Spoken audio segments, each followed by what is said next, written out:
Bonjour à toutes, bonjour à tous. Nous sommes très heureux de vous retrouver ce dimanche matin pour une nouvelle émission de Sagesse bouddhiste. Nous allons aborder aujourd'hui, ainsi que dimanche prochain, un thème qui nous touche tous au quotidien et avec notre entourage, celui de la culpabilité. Car les souffrances qui y sont rattachées s'enracinent bien souvent dans les jugements négatifs que nous portons sur nos erreurs. Alors quelle est la différence entre culpabilité et erreur? En quoi est-elle nécessaire au processus d'apprentissage? Quel est le point de vue bouddhiste sur la culpabilité? En quoi est-il différent de notre approche occidentale? C'est ce que je vous propose de voir avec notre invitée, Anila Triné. Anila Triné, bonjour. Bonjour. Alors, vous êtes moniale bouddhiste, conférencière et enseignante. Vous participez depuis les années 90 avec Lama Phunso du centre de Dakpo Kagyu-Ling en Dordogne à la réflexion et à l'élaboration d'une approche bouddhiste des problématiques de la société actuelle. Je précise que vous venez de publier par ailleurs « Et si l'erreur était fertile, un autre regard sur la culpabilité » et c'est aux éditions Rapsel. Merci beaucoup d'être avec nous aujourd'hui. Avec plaisir. Alors vous commencez ce très très beau livre par une phrase « De notre rapport à l'erreur dépend le sentiment de culpabilité ». Alors c'est vraiment le fondement de votre postulat. Hein. Tout à fait. En fait, parler de la culpabilité sans parler de notre rapport à l'erreur serait dommageable pour la compréhension. Qu'est-ce qui se passe? Quand nous nous trompons, bien souvent, nous portons un jugement négatif sur cette erreur-là et nous appelons ça une faute. Donc tout de suite, ça devient difficile à vivre et s'élève en nous, de façon tout à fait spontanée, le sentiment de culpabilité avec tout son cortège de souffrance, parce que c'est un ressenti, un sentiment extrêmement douloureux, et ceci sur base d'un rapport confus, limité, limitant à l'erreur. Et toute l'exploration de ce petit livre, c'est justement de voir quel type d'erreur nous pouvons accomplir et surtout d'où émergent ces erreurs. Ce que vous nous dites, c'est que ça fait donc partie de notre fonctionnement humain. Ah, c'est inhérent à notre fonctionnement. Alors, l'erreur correspond à un processus d'apprentissage, c'est vraiment absolument essentiel, Oui. C'est le chemin. Est-ce que vous pouvez nous expliquer de manière plus précise de quelle manière ça se passe justement? Il suffit de se rappeler ce que c'est qu'apprendre. Si j'ai quelque chose à apprendre, c'est donc que je ne sais pas. Donc de fait, je vais faire des erreurs, et c'est ce que je fais de la rencontre avec mes erreurs qui va rendre cette erreur fertile ou invalidante. C'est-à-dire si, constatant une erreur, je me dis « tiens, ça, je ne l'avais pas vu, je ne l'avais pas compris de cette façon-là », à ce moment-là, je vais chercher à comprendre et à y voir plus clair. Mais si tout de suite, je me mets en défaut et je porte un jugement négatif, de fait, ça va devenir invalidant et de fait, la culpabilité va s'élever. Et nous avons un petit peu de mal à nous considérer comme, on pourrait dire, des apprenants de la vie. Hein, des apprenants. On apprend à vivre en relation, on apprend à être au monde, on apprend à comment dire, apporter le meilleur au monde. Et de fait, on va être limité par notre fonctionnement qui, lui, ne nous donne pas accès à la totalité de la réalité telle qu'elle est, mais à notre version de la réalité. En vous écoutant, on a le sentiment que c'est une question de discernement finalement. Non? Ah, tout à fait. Tout à fait. C'est-à-dire que notre fonctionnement actuellement ne nous donne accès qu'à la représentation que j'ai du monde, et que j'ai de l'autre, et que j'ai de moi-même. Nous fonctionnons uniquement sur base de représentation que nous prenons pour la réalité. Et de fait, les erreurs que je vais commettre, ça va être des erreurs cognitives, ça va être des erreurs émotionnelles, parce que nous connaissons sur un mode de fait émotionnel, afflictif. Les afflictions sont toujours présentes dans l'acte de connaître, et de fait, ça va colorer de façon singulière ce que je vais comprendre du monde, ce que je vais comprendre de l'autre, et même ce que je comprends de moi-même. Donc ça, évidemment, c'est inhérent. Donc on ne peut même pas dire que l'erreur est possible. Elle est inévitable. Alors c'est des erreurs qui vont avoir plus ou moins de conséquences et qui vont donc avoir un impact singulier. C'est toujours le même problème. Alors à plusieurs reprises, prise, vous insistez dans votre livre justement sur la différence entre faute et erreur. Vous l'avez déjà souligné tout à l'heure. Est-ce qu'on peut y revenir? Oui, bien sûr. Alors évidemment, la notion de faute dans notre culture, elle est très présente. Très, très présente. Et dans nos premiers apprentissages à l'école, par exemple, ce sont les fautes qui sont relevées. C'est pas ce qui a été réussi. La note qu'un enfant, même si aujourd'hui ça semble bouger un petit peu, mais quand même jusqu'à présent, la note ou l'appréciation va considérer le nombre de fautes et pas le nombre d'aspects réussis et intéressants dans le travail de l'enfant. Donc cette notion de faute est très présente. En plus, nous avons une culture marquée quand même par la vision chrétienne, pour faire large, où la notion de faute est très présente, à juste titre, c'est tout à fait en cohérence par rapport à la vue chrétienne, mais ça n'est pas cohérent du point de vue bouddhiste, parce que c'est une autre vision.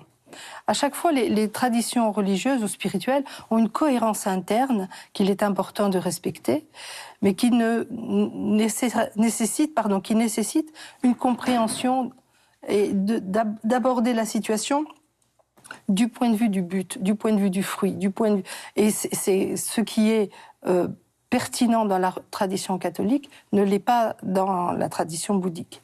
Donc, comment faire le lien entre les deux? Dans la tradition bouddhique, on parle d'erreurs cognitives, afflictives, etc. On parle d'erreurs. Et si on fait le lien avec la faute, on pourrait dire que l'erreur devient faute quand un jugement négatif vient invalider ce qui s'est passé.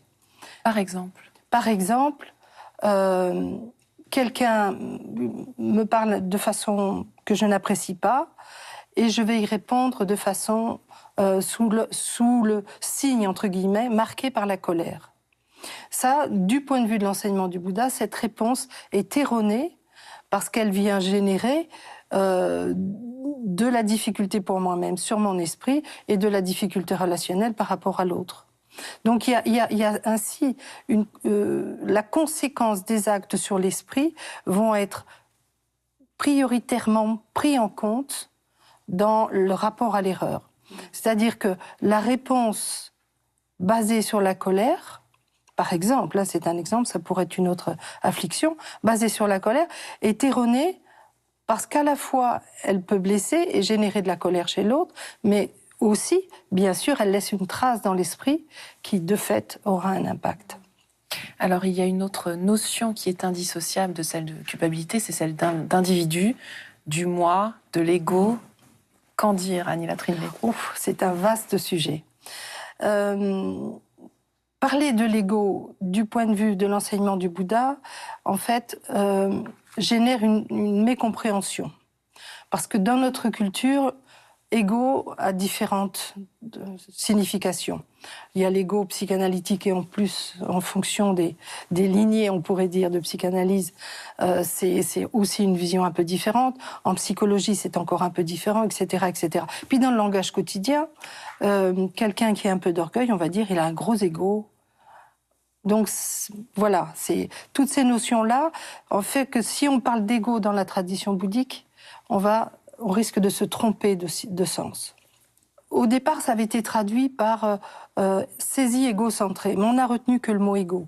Donc aujourd'hui, on parle plus un processus d'identification au corps et au processus de l'esprit. Et qui fait que de cette identification-là est expérimenté plutôt que est expérimenté le sentiment d'un moi existant, réellement existant. Or, en fait, c'est une construction, c'est un construit. C'est quelque chose c'est un rapport que j'établis par rapport au fonctionnement de l'esprit qui me donne à croire que j'existe de façon ferme et définitive, comme une entité séparée du reste et autonome, et même dans l'expérience, dans la durée. Quand on expérimente les choses, on les expérimente comme si on avait un temps infini devant soi. Et de ça, bien sûr, de cette construction-là, on a vu que notre mode de connaissance nous amène à connaître que la représentation. Et donc, je fais des erreurs, de fait. Et de fait, en fonction de chacun, la culpabilité va s'élever par rapport à tel ou tel aspect, parce qu'en nous est cette illusion que nous devrions ne pas nous tromper. Alors nous allons voir la semaine prochaine plus précisément comment faire, comment travailler là-dessus. Mais j'aimerais que l'on termine cette émission en évoquant de manière plus précise les souffrances, vous l'avez évoqué tout à l'heure, qui sont générées par cette culpabilité. Ah, elles sont multiples parce que y a à la fois c'est invalidant, ça vient toucher la confiance en soi, l'estime de soi. De fait, l'estime de soi, puisque ça marche ensemble. Hein. Le regard que je vais porter sur moi-même, la confiance en soi, l'estime de soi, l'image de soi, tout ça, ça marche ensemble. Et quand la confiance en soi est en baisse, eh ben forcément l'estime de soi en prend aussi un coup. Et donc tout ça fait que ça rend les choses difficiles. Et ça peut venir complètement imprégner nos relations à l'autre, soit en nous positionnant un petit peu en retrait parce qu'on a peur de se tromper, ou au contraire en faisant un peu trop pour essayer de dépasser ce sentiment qui fait que les choses se compliquent vraiment dans les relations. Et il y a des personnalités qui se construisent sur la culpabilité et qui deviennent vraiment des personnes en souffrance. Et il y a vraiment nécessité, quand la culpabilité devient invalidante, de vraiment prendre soin de soi. Et notre culture, tout ce que nous propose la société actuelle, en termes de psychothérapie, et tout ça vient vraiment soutenir la démarche. Et bien sûr, si on le souhaite, épauler par une démarche spirituelle, qu'elle soit bouddhique ou non. Mais le point commun, finalement, est-ce que ce n'est pas aussi la notion de bienveillance envers soi-même, de douceur même ? Oui. C'est essentiel. On est très dur avec soi-même. Nous sommes très, très durs.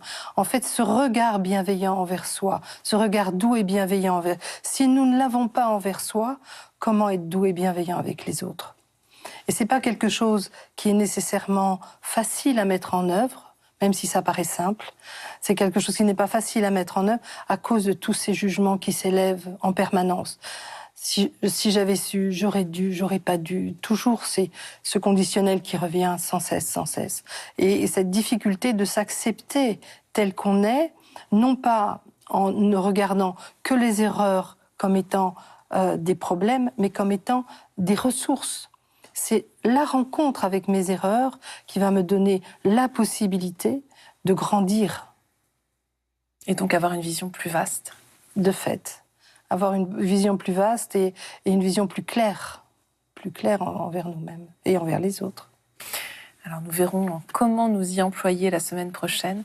Merci beaucoup Annie Latrinley. Merci. Et avant de nous quitter, voici quelques livres que nous vous conseillons. Avec tout d'abord celui de notre invité sur lequel nous nous sommes basés pour préparer cette émission. Et si l'erreur était fertile, un autre regard sur la culpabilité. C'est aux éditions Rapsel dans la collection L'Atelier des Savoirs, un livre qui nous aide à clarifier notre rapport à l'erreur grâce aux différentes méthodes enseignées par le Bouddha. Au diable la culpabilité, retrouvez votre liberté intérieure aux éditions Jouvence d'Yves Alexandre Talman. Vous retrouverez dans cet ouvrage, illustré par de nombreux exemples de la vie quotidienne, des moyens concrets et accessibles pour travailler sur la culpabilité et la dépasser. La vie intérieure de Christophe André, publié aux éditions L'Iconoclaste. Ce spécialiste de l'âme humaine nous convie ici à un très beau voyage dans le monde des émotions et des sensations pour se connaître, se comprendre et ainsi mieux conduire son existence. Un détour essentiel et fécond dans nos sociétés de plus en plus tournées vers le matérialisme et les apparences. Je vous signale enfin la sortie du dernier numéro de Sagesse bouddhiste, le MAG, consacré à la voie du milieu. C'est la fin de cette émission. Vous pouvez la revoir toute la semaine sur France TV, le service vidéo de France Télévisions. Nous vous retrouvons dimanche prochain pour la suite de cette émission. Très belle journée à tous.